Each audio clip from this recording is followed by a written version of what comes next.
maatjies, baie welkom by ons storie vir vandag. Die storie wat ek graag vir julle wil vertel, se naam is 'n lofberade.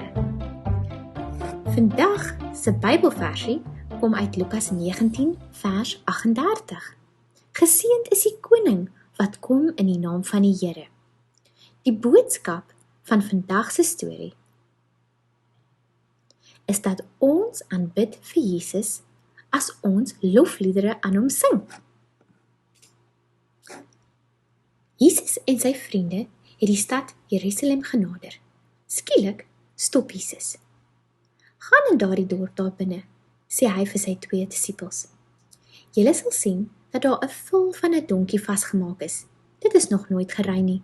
Maak dit los en bring dit na my toe. As iemand vra wat julle doen, sê net, die Here het dit nodig.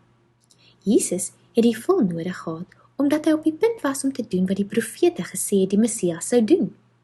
Jou koning kom na jou toe, staan in Sagaria geskryf. Hy is saggeaard en ry op 'n donkie.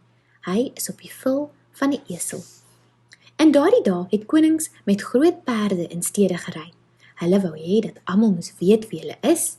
Hulle wou hê dat almal bang moet wees vir hulle. Jesus het die stad binne gekom met 'n klein donkie. Jesus wou nooit hê dat mense vir hom bang moes wees nie. Die disippels het nie geweet dat iets spesiaal sou gebeur nie. Maar hulle het gedoen wat God gevra het. Hulle het toe gehaas om te doen wat Jesus gesê het. Toe hulle die dorp binnekom, kry hulle die vel, net soos Jesus gesê het.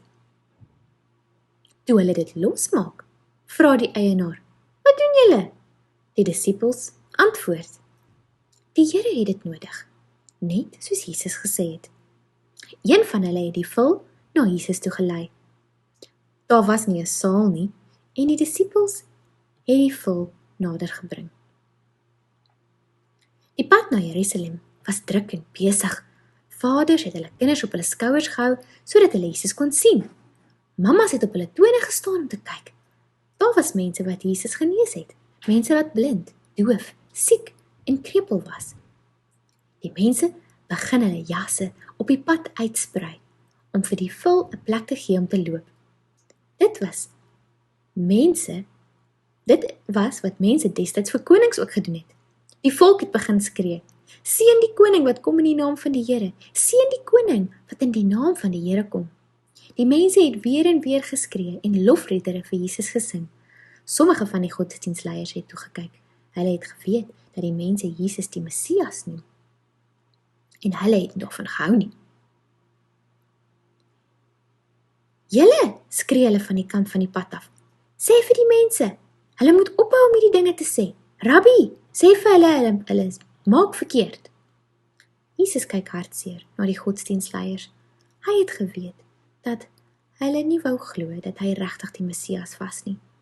Hulle het nie van hom gehou nie. Jesus sê, as die mense stil is, dan sal selfs die klippe uitroep. Dit was tyd vir almal om te weet dat Jesus die Messias was, die een wat deur God gestuur is. En dit is nou tyd vir almal om 'n keuse te maak. Sal jy in Jesus glo? Sou hierdie mense wat Jesus op die donkie sien ry, in Jesus glo? Ek hoop jy maak Jesus jou saligmaker. Dit is jou besluit. Wat gaan jy doen?